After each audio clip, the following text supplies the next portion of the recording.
Hello, everyone. So my name is Herman Alfonso, and I'm the Education Coordinator for the Dementia Society of Ottawa and Renfrew County. So approximately 8 to 10% of seniors experience some form of elder abuse each year in Canada.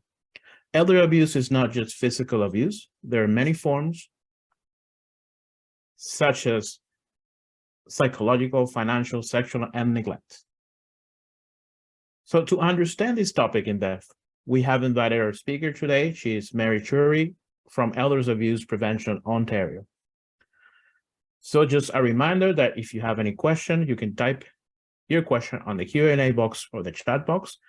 The Q&A will be at the end of this presentation, and closed captions are available at the bottom of your screen. So without further ado, I will turn over to Mary. Thank you so much, and thank you, and good evening to everyone. And thank you for joining us this evening to have an overview on elder abuse and understanding a closer look on what elder abuse is, what awareness and prevention tools we're going to talk about today, and how it is affecting and impacting the lives of seniors here in our province of Ontario, in Canada, and around the world.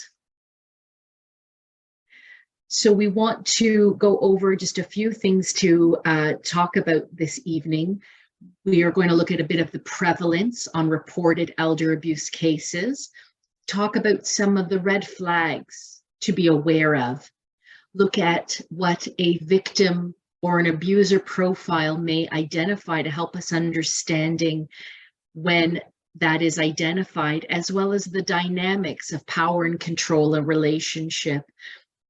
And most importantly, what I always find is being there to support, help, never judge or never blame an older adult who may be experiencing elder abuse, but to really be there to offer that guidance and support to them. A little bit about Elder Abuse Prevention Ontario, for those of you who may not be familiar with our organization. We are funded by the Ontario government under the Ministry for Seniors and Accessibility, and want to always thank our ministry for believing and understanding the importance of the work that we do at Elder Abuse Prevention Ontario. We are not only here to combat elder abuse, but EAPO is mandated to support the implementation of the Ontario strategy to combat elder abuse. And as we always say, simply put, we all have a role to play. Our mission, and as I always say to everyone, a personal statement, because not only is this my work life, but personal life, having my mom here with me in Ontario, who's a senior, we want to ensure all our seniors live here free from abuse, have a strong voice, that every day they feel safe and respected. And we do this by bringing public education and awareness, as we're doing this evening, to promote awareness about elder abuse and help give some information on services if you ever need to access them.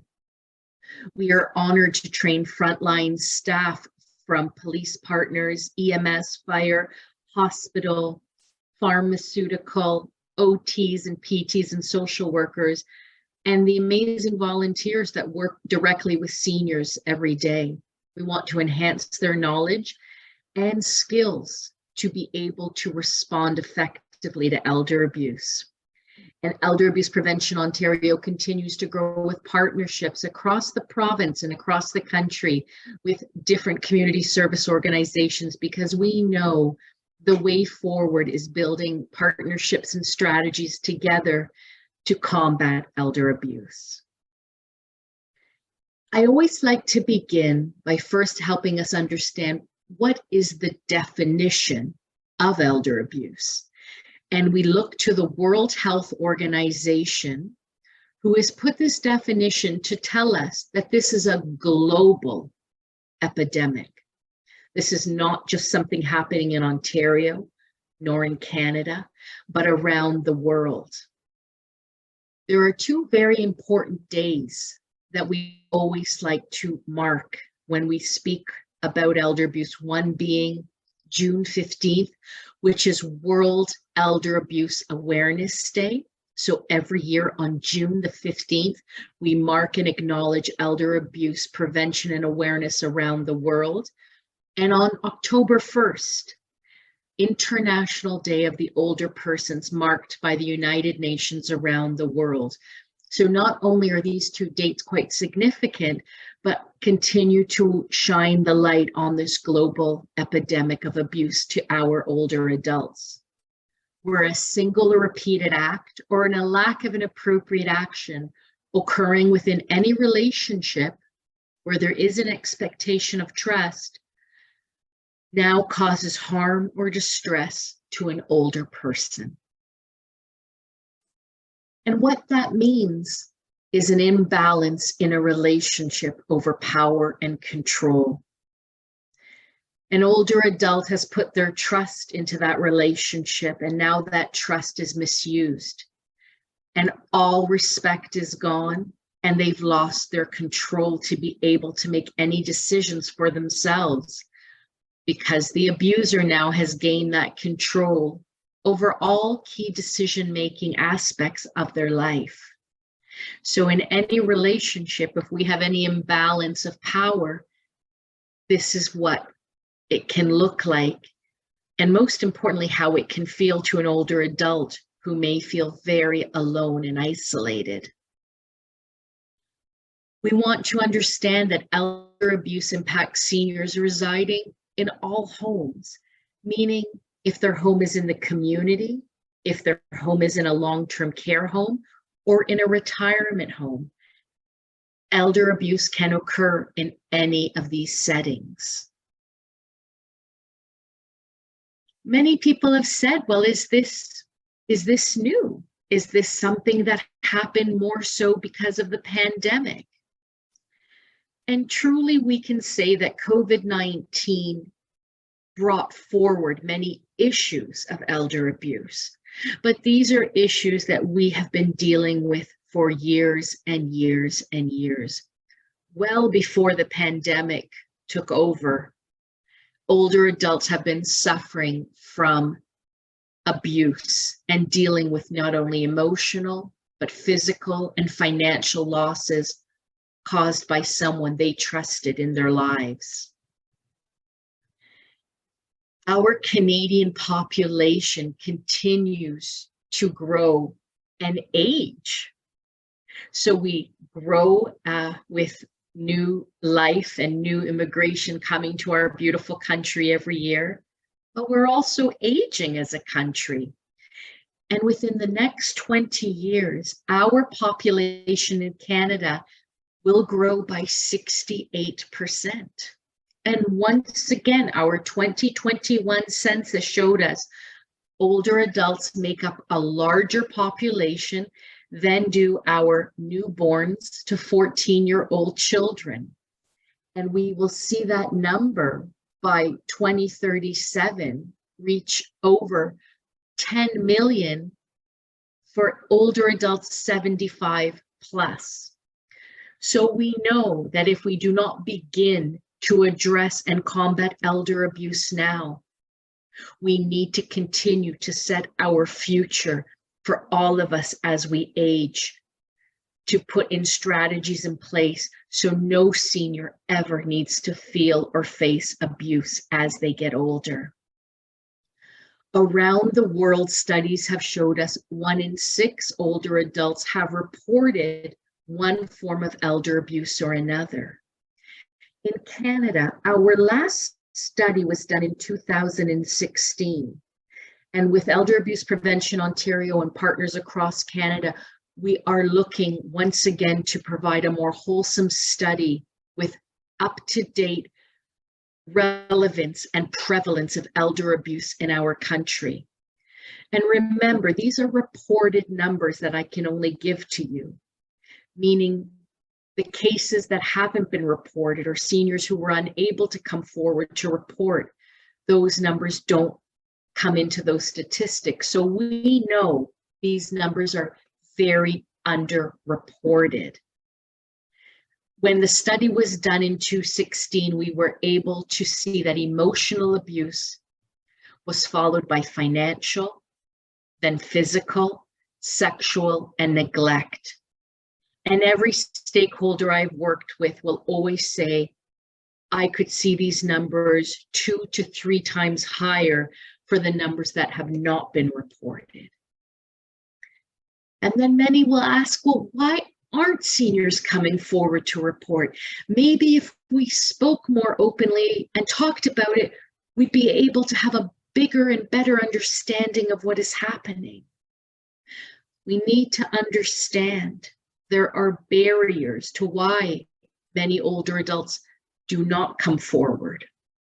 And again, we are never shaming or blaming anyone. What we're understanding is there are so many reasons that they cannot come forward, because if they're living with an abuser, the fear of escalation, if they themselves have a cognitive impairment that doesn't give them the capability to speak to someone about what is happening, if they are being isolated by a friend or a family member. Dynamics in a relationship with family can have a very crucial role to play if there's denial or self-blame. And the inability of that fear, if I leave what I've known for all these years, where will I start over? How will I start over? And these are reasons that we can help understand and speak to our provincial and federal partners as to why the numbers are underreported, because these barriers are very realistic to an older adult. Again, as I talked about June 15th and October 1st, these very important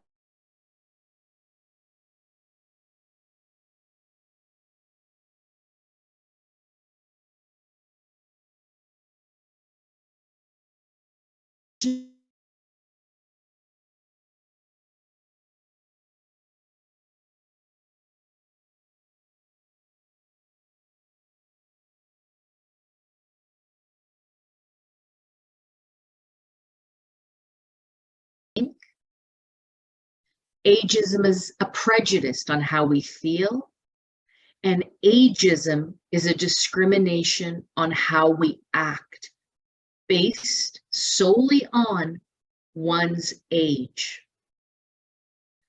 Ageism has left older adults feeling as second-class citizens, as if they don't matter. Ageism can contribute and lead to elder abuse, negative stereotypes, and behaviors.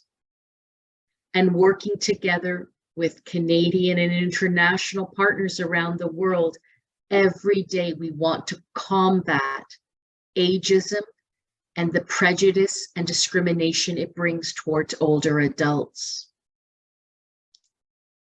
Another risk factor that can lead to abusive situations for an older adult is isolation. This is a major red flag if an older adult is being isolated by an abuser, because this does not allow them to be able to reach out, to ask for help, or indicate what is happening to them. Isolation as a risk factor can also result in the abuse sadly becoming deeper and more profound as it can continue to escalate. Risk factors for seniors, risk factors that can lead to abusive situations can still, from just being a female, a woman, women are 3 times more likely to become victims of not only domestic abuse, but elder abuse. Many seniors in our LGBTQ2S+ community are also at a higher risk for an elder abuse escalation. Risk factors from having previous abuse as a child, a youth, or even an adult, having dementia or a cognitive impairment can lead to a higher risk factor, because abusers feel that their victims won't be able to identify, or nobody will believe them if they try and communicate what is happening. Women with disabilities, as well as seniors living in a lower income or poverty situation, are also at a higher risk.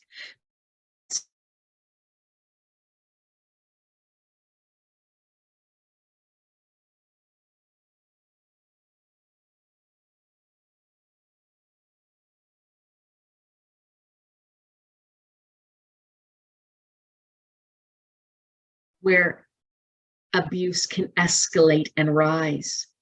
If we're living with someone who has an addiction, be it a mental health or a gambling addiction, this as well can lead to an abusive situation.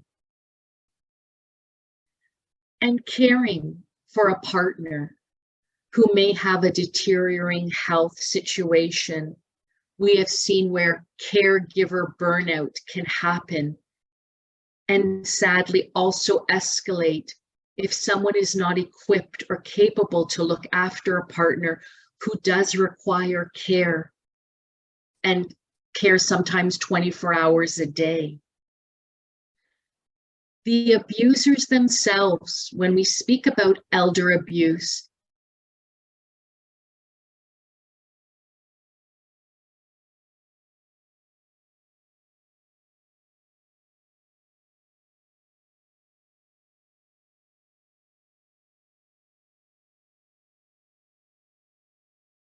our sons and daughters, and our grandchildren.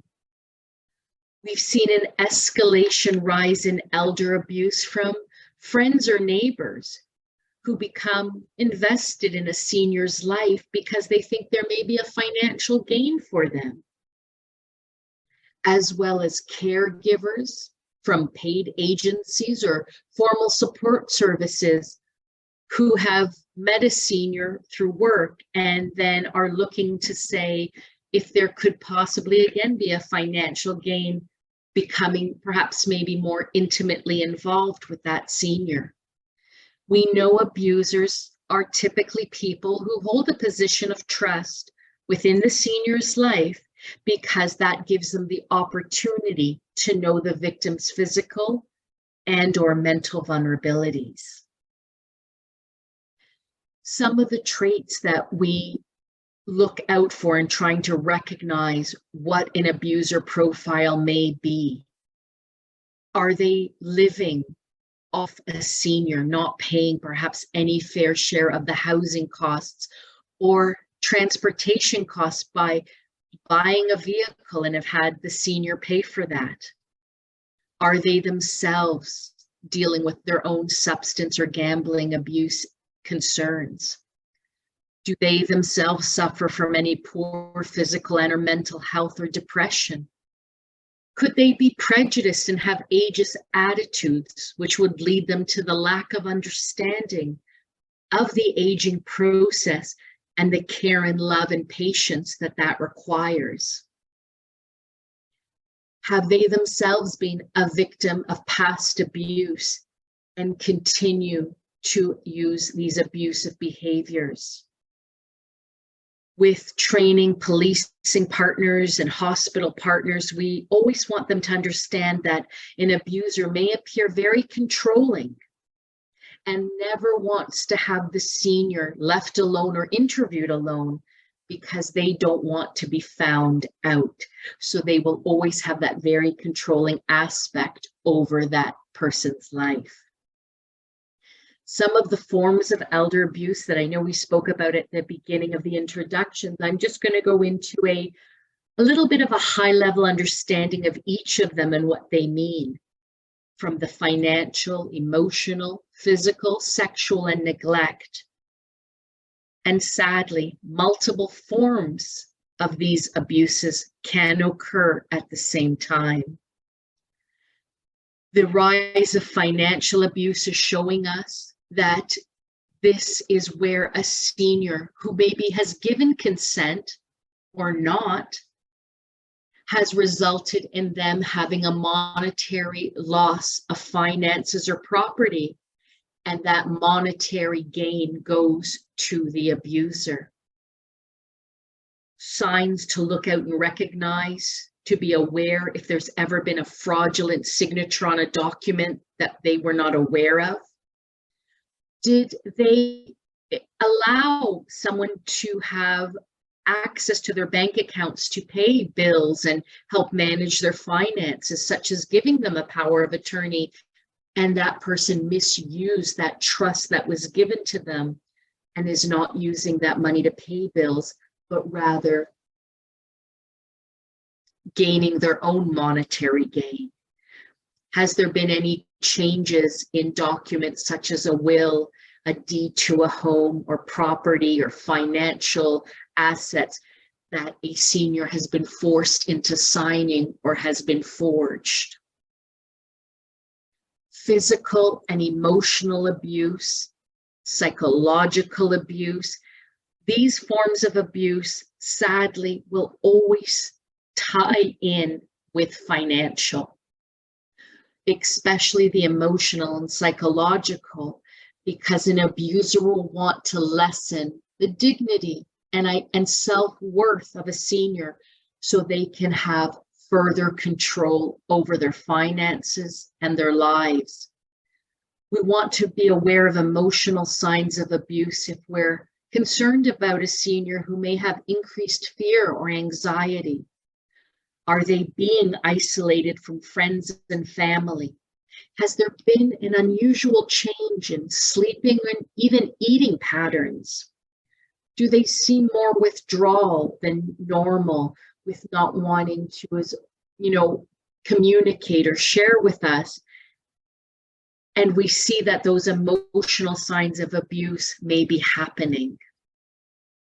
We see signs of neglect, where basic, simple necessities of life that we all take for granted some days could be withdrawn from a senior, such as not allowing or providing adequate liquid or food, not providing proper hygiene, clothing to a senior, denying them access to be able to receive medical attention, or denying them the access that they need to perhaps look at a long-term care or retirement home, because abuser wants to continue living in their home where they're not paying any expenses.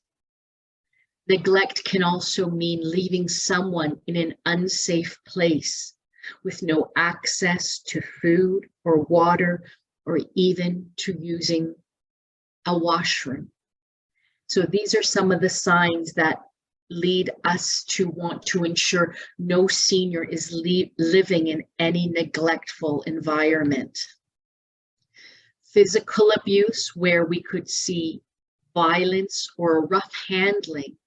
Now, this may result in a physical injury and can also cause physical or pain or discomfort. One thing I always do is when I train and work with my occupational and physiotherapist students is to always tell them, someone may disclose pain to you, and we never want to just discard pain as a sign of aging. We want to look further and understand, where is that coming from? Can you tell me about it? And can you show me? Because physical abuse can come in many forms, from dehydration or weight loss, a senior not having their eyeglasses or hearing aid, or a hearing aid or eyeglass, or their eyeglasses have been broken. Where has an unexplained injury, a bruise, a cut, or a sore come from? Physical abuse also can be over or under medicating someone as well. And so these are all the triggers and warning signs we look for, especially if someone can't disclose to us what is happening, that we will be their advocates to understand what it may look like. Sexual abuse in any relationship at any time will always say no means no. And if someone is unable to consent, that means no. and our frontline staff in nursing homes, retirement homes, and community services are always looking and working to be trained to ensure, because sexual abuse is the most underreported form of elder abuse, but yet we know continues to happen to our seniors, and we want to be there to support them, to guide them, and be able to help put resources in place when it is appropriate. To let everybody know, currently in the province of Ontario, there are 2 locations or 2 settings, if I could say, for mandatory reporting, and that is in long-term care homes and in retirement homes. So these 2 settings each have their long-term care action line set up, and retirement homes have their regulatory authority set up. So what this means is, if you see, hear, or suspect any form of elder abuse that may happen and harm a resident in long-term care or in a retirement home, we are mandated to report. In community settings, different organizations, agencies will have their own protocols for reporting elder abuse. And as I always say, if there is ever an imminent danger, if you or a loved one is ever in danger, please always know to reach out and call 911, because everybody's safety is the most important. Elder abuse as a crime is not a criminal offense, meaning there is no charge under elder abuse. But we are working and continuing to work with the Criminal Code of Canada to ensure physical, sexual, emotional, verbal, financial, and neglect all have chargeable offenses that an abuser can be brought to justice. When working with seniors and working with loved ones or working with our professional clients, we want to always ensure that we are there to support them.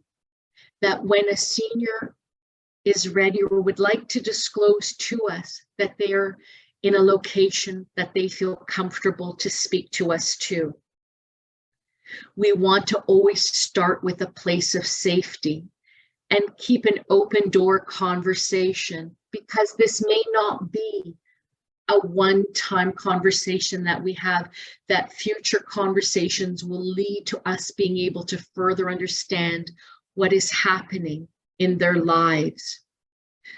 We want to ask reflective questions and use language where they may not themselves be able to identify the abuse, but we want to be able there to support and help them understand that this is abusive behavior and they do not have to continue this happening in their lives.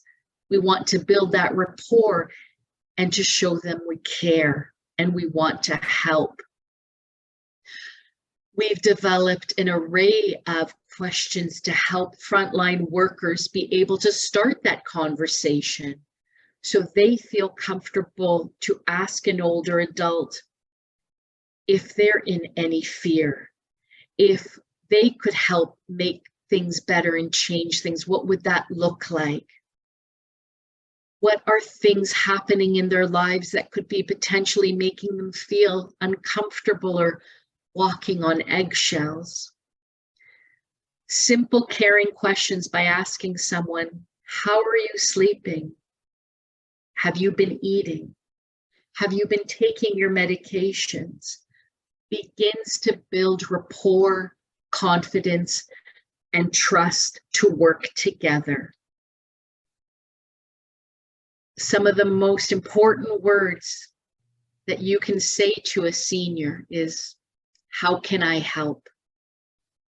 And by listening and acknowledging, and again, I know I'll say it a million times, never to blame, never to shame, and never to judge, but to ask, how can I be there to help? We always need to understand seniors are enabled to have their own choices, and we need to respect what those personal choices are. What are their priorities and goals and their choice of lifestyle? We have to respect their confidentiality and their privacy, and know that abuse and neglect can happen anywhere and anytime to anyone. Avoid being ageist in our thoughts and our behaviors will help us be able to put these guiding principles in place to support someone who's come forward to us, to let them know we are there to listen. Everyone has a shared responsibility to continue to keep themselves safe and share great tips and tools that we all age how we want to.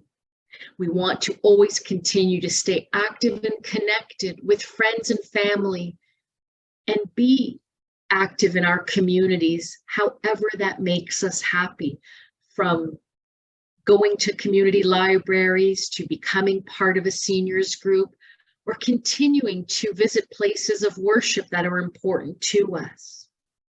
Having our own phone so we always have access to communication, and knowing our mail, meaning we have access to opening it so we see what is coming in bank statements or bill payments, that we know we are looking after our finances.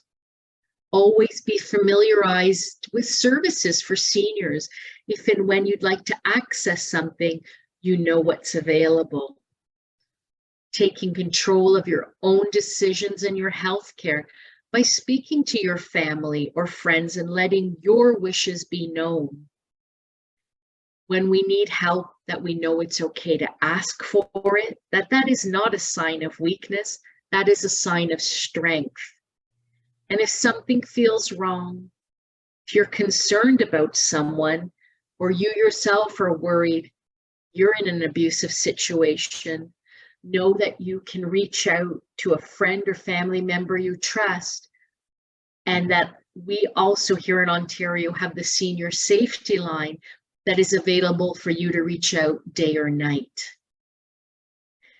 211 Ontario will give you an access anytime as well, 24 hours a day, for government and community-based health and social services.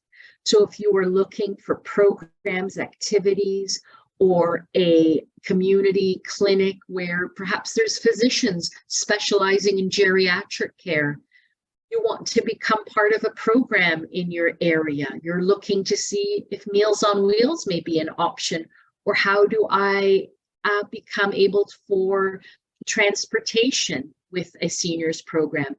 211 is the Ontario Free Access Guide, where the operators will be there to connect you with all these government and community-based services. So always feel free to reach out to them.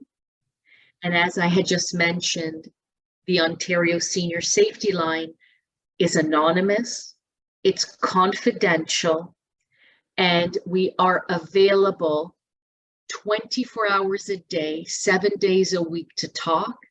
We also have an online chat that's available from 11 a.m. to 8 p.m. But 24/7, the phone lines are always open. And we have language line, which will enable us to bring a language line interpreter for free if English is not your first language. Know that we're there for support, referrals, and information. And my last presentation, someone said, would you be closed over the holidays? No, we never close. We will be there if anyone needs us. We are there 24/7 every day of the year. My information for everybody, should you ever need to reach out to myself at Elder Abuse Prevention Ontario, is posted, of course, here on this slide, and also available at our website, where all our staff directory is there. My cell number, you can reach out to me, my email, or if you need any information, resources, tools, and tips, we hope our website is there with an abundance of resources for you to browse and have a look through anytime. I want to thank everybody for their time today. I know this can be a difficult conversation, but the more we talk about it, the more we share, we are going to work together, stronger and better, to combat elder abuse and ageism in our province and in our country every day. So thank you so much.